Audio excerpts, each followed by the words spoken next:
They rushed Shilpa to Malwalli Government Hospital.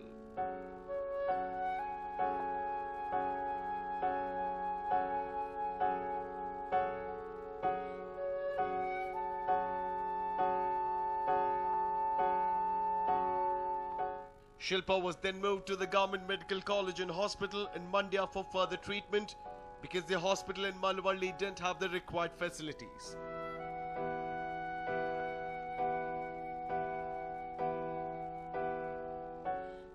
The doctors did all that they could to save the woman, but in vain.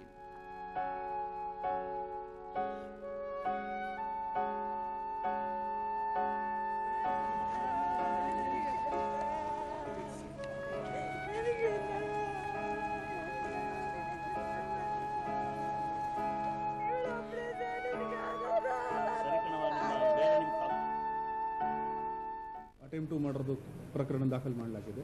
ಘಟನೆ ಏನಿದೆ ಅಂದರೆ, ಒಂದು married lady ಶಿಲ್ಪ, ಗಂಡ ಅಭಿಜಿತ್, ಇವರು ಅವರ ಚಿಕ್ಕ ಮಾವ ಮತ್ತು ಚಿಕ್ಕ ಅತ್ತೆ ಜೊತೆಗೆ ಇವತ್ತು ಮಳವಳ್ಳಿ ಕಡೆಯಿಂದ ಮೈಸೂರು ಕಡೆ ಹೋಗ್ತಾಯಿದ್ರು.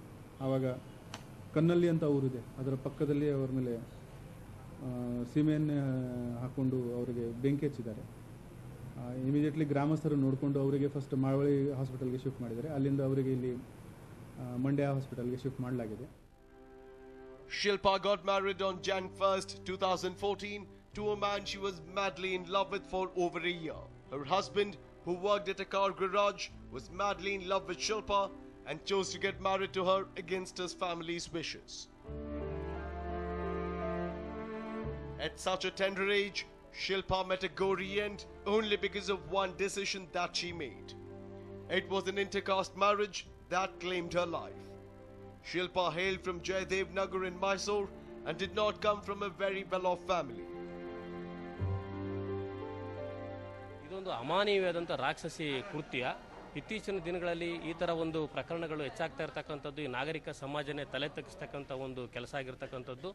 ಇಂಥ ವ್ಯಕ್ತಿಗಳಿಗೆ ಕಠಿಣವಾದಂತಹ ಶಿಕ್ಷೆಯಾಗಬೇಕು ಮತ್ತು ಪೊಲೀಸ್ ಇಲಾಖೆಯೂ ಸಹ ಇಂಥ ಈ ಒಂದು ಅವರು ಲವ್ ಮ್ಯಾರೇಜ್ ಆಗಿರ್ತಕ್ಕಂಥ ವಿಷಯಕ್ಕೆ ಸಂಬಂಧಪಟ್ಟಂಗೆ ಕೆಲವರು ಕುಟುಂಬ ವರ್ಗದವ್ರಿಗೆ ಸಹಮತ ಇರಲಿಲ್ವಂತೆ.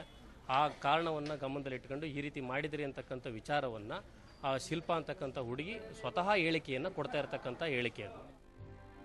Her mother Mangalamma and her father Murugaya brought her up with utmost love and care, but could not do their best for her. Her parents were mere daily wage workers and could not afford to educate Shilpa. She studied until the 9th grade and decided to stay at home to take care of her parents. Shilpa also tried to earn a few bucks by doing things that she was capable of. In the meantime, she met Abhijit, who was also a resident of Mysore. Abhijit worked at the Kaveri Ford garage. Shilpa hailed from the Nayak community and Abhijit belonged to the SC community. Abhijit's family had a problem with him tying the knot with Shilpa. Abhijit could not wait for his family's approval and decided to go against their wishes. They got married at the Nanjangu temple in the village. Abhijit brought Shilpa to his house right after.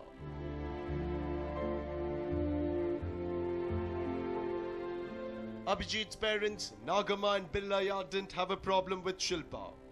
But his uncle and aunt, Puttaswamy and Pramila, had a problem with Abhijit's marriage.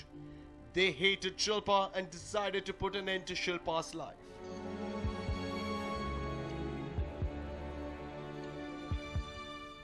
ಅವ್ರ ಮದುವೆ ಸಹ ಅವರೇ love ಮಾಡೋಗಿರೋದು. ಅವರೇ love ಮಾಡೋಗಿ ಇಲ್ಲ ಈ ಥರ ಮಾಡ್ಬಿಟ್ಟಾರ ನನ್ನ ಮಗಳನ್ನ. ನನಗೆ ಏನು ಗೊತ್ತಾಗಲ್ಲ ಸರ್. ಪ್ರಮೀಳ ಅವ್ರ ಚಿಕ್ಕಪ್ಪ ಚಿಕ್ಕಮ್ಮ, ಗೂಡ್ಗ ಅವ್ರ ಚಿಕ್ಕಪ್ಪ ಚಿಕ್ಕಮ್ಮ. 4 ತಿಂಗಳು. ನನಗೆ ಗೊತ್ತಿಲ್ಲ ಸರ್ ಅದೆಲ್ಲ. ಅವ್ರು ಹೋಗಿರೋದು ನನಗೆ ಗೊತ್ತಿಲ್ಲ. ಅವ್ರು ಹೋಗಿ ದೇವಸ್ಥಾನಕ್ಕೆ ಹೋಯ್ತೀನಿ ಅನ್ಕೊ ಹೋಗಿ ಆ ಥರ ಮಾಡ್ಕೊಬಂದ್ರು. ಅವ್ರ ಮನೇಲೆಲ್ಲ ಸೇರಿಸಿಲ್ಲ. ಅವ್ರ ಚಿಕ್ಕಪ್ಪನೇ ಇಟ್ಕೊಂಡಿದ್ದ. ಇವಾಗ ನೋಡಿದ್ರೆ ಹಿಂಗೆ ಮಾಡ್ಕೊಂಡು ಸಹ ನನಗೆ ನಮ್ಮ ಮಗಳು 4-6 ತಿಂಗಳಾಯ್ತು ಬಿಟ್ಟು. ಮೊದಲು ಎಲ್ಲೇ ಬೇರೆ ಕಡೆ ಹೋಯ್ತಿದ್ದು ಸರ್. ಅಭಿಜಿತ್ ಹೋಯ್ತಾನ ಅಲ್ಲೇ ಮೈಸೂರಲ್ಲಿ ಕಾರ್ ಗ್ಯಾರೇಜು. ನಾವು ಇಲ್ಲವ್ರೆ ಸಹ ಮೈಸೂರವ್ರಿಯ. On the fateful day, they told Shilpa to tag along with them to a temple. They brought her back to Malwalli to their residence at night. All of a sudden, in the middle of the night, They told Shilpa that they were going to head back to Mysore. ಆಮೇಲೆ ನಾನೇ madam ಹಾಕಿರೋದು. ಅಯ್ಯೋ ನನಗೆ ಹೇಳಕ್ಕಾಯ್ತಾ ಇಲ್ಲ madam, ಆಯ್ತಾ ಇಲ್ಲ, ನಾನು ಸಮಾಧಾನ ತಗೊಂಡ್ರಿ. ಹಾಕಿರೋದೆಲ್ಲ ತಗೊಂಡು ನಿನ್ನೆ ಅವ್ರು ಯಾರ ಮನೆಯಿಂದ ಕರ್ಕೊಂಡು ಹೋದ್ರಮ್ಮ ಅವರು? ಯಾರ ಮನೆಯಿಂದ ಕರ್ಕೊಂಡು? ನನ್ನ ಮನೇಲೆ ಬಂದು ಬಟ್ಟೆ ಚೇಂಜ್ ಮಾಡ್ಬಿಟ್ಟು ಹೋದ್ಲು ಮೇಡಮ್. ದೇವಸ್ಥಾನಕ್ಕೆ ಹೋಯ್ತೀವಿ ಕಣಮ್ಮ ಅಂದ್ಬಿಟ್ಟು ಹೋದ್ಲು ಮೇಡಮ್. ನಾನು ಜ್ವರ ಬಂದು ಮಲಗ್ಬಿಟ್ಟಿದ್ದಿ. ಈಗ ಒಡವೆ ಅವಳೇ ಹಾಕೊಂಡು ಹೋಗಿದ್ದು, ಅವ್ರು ಹಾಕೋಬ ಅಂತ ಹೇಳಿದ್ರು. ಅವರೇ ಹಾಕಬ ಅಂತ ಹೇಳಿದ್ಲು ಮೇಡಮ್. ಯಾರ್ಯಾರ ಜೊತೆ ಹೋದ್ರು? ಅವ್ರ ಚಿಕ್ಕಮ್ಮ ಚಿಕ್ಕಪ್ಪ. ಚಿಕ್ಕಪ್ಪ ಜೊತೆ. ಹ್ಮ್. ಯಾವ ದೇವಸ್ಥಾನಕ್ಕೆ ಹೋಗ್ತೀವಿ ಅಂತ? ಇದು ಈಶ್ವರನ ದೇವಸ್ಥಾನ. The couple took Shilpa on the bike and she trusted them when they claimed they were heading back to Mysore. Little did she know what was in store for her on the way. Pramila and Puttaswamy stopped on the way at an isolated place.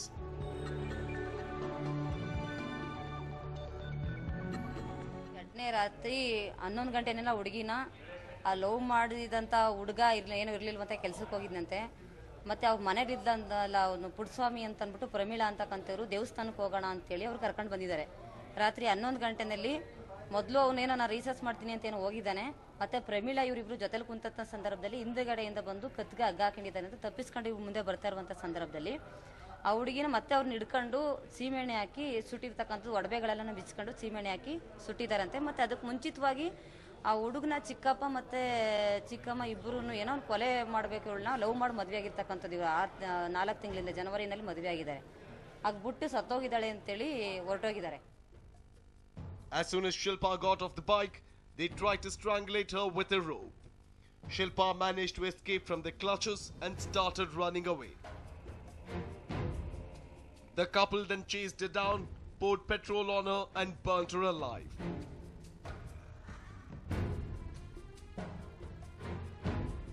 They assumed her to be dead and fled from the spot.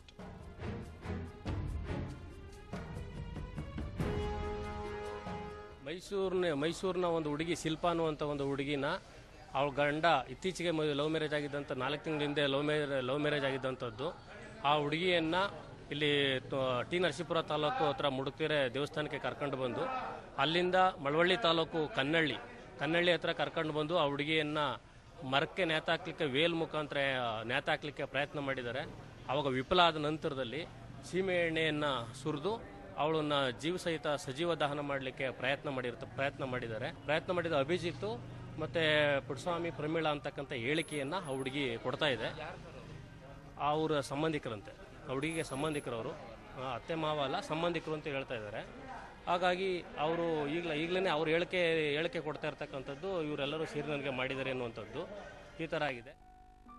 Shilpa struggled and tried to reach out for help. In the morning, the villagers who spotted Shilpa immediately called the women helpline and the cops. She was rushed to the hospital, but in the end, she breathed her last.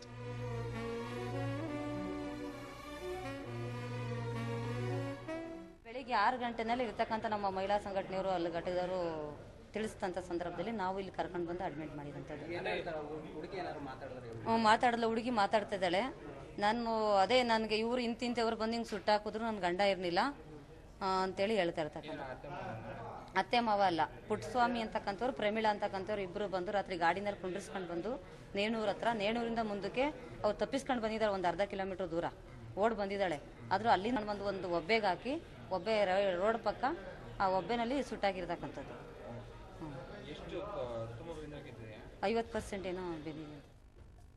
Abhijit's aunt Pramila has been arrested and the cops are on the lookout for Puttaswamy.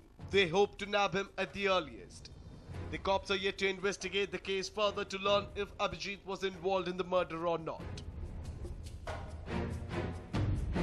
Doctor ಪ್ರಕಾರ ಅವರಿಗೆ 50% burn injury ಆಗಿದೆ. ತುಂಬ precaution ತಗೋಬೇಕು. ಸ್ವಲ್ಪ ಒಳ್ಳೆ treatment ಸಿಕ್ಕಿದ್ರೆ ಬದುಕಬಹುದು. ಈ ಪ್ರಕರಣದಲ್ಲಿ ಒಬ್ಬ ಆರೋಪಿಗೆ ಅರೆಸ್ಟ್ ಮಾಡಿದ್ದೀವಿ. ಇನ್ನೊಬ್ಬ ಆರೋಪಿಗೆ ನಮ್ಮ ಅಧಿಕಾರಿಗಳು ಬೇಗನೆ ಅದೇ ಚಿಕ್ಕ ಮಾವ ಮತ್ತು ಚಿಕ್ಕಪ್ಪ ಇಬ್ಬರು ಕೂಡ ಒಬ್ಬ ಅರೆಸ್ಟ್ ಆಗಿದ್ದಾರೆ. ಲೇಡಿ ಅರೆಸ್ಟ್ ಆಗಿದ್ದಾರೆ, gents. Shilpa was just 19 when she got married earlier this year. She dreamt of having a happy married life, but ended up dealing with the least expected. What was Shilpa's fault to have met such a gory end? Was she wrong to have chosen to get married to the one she loved? Ravi Lalipalya for News 9, Mandya.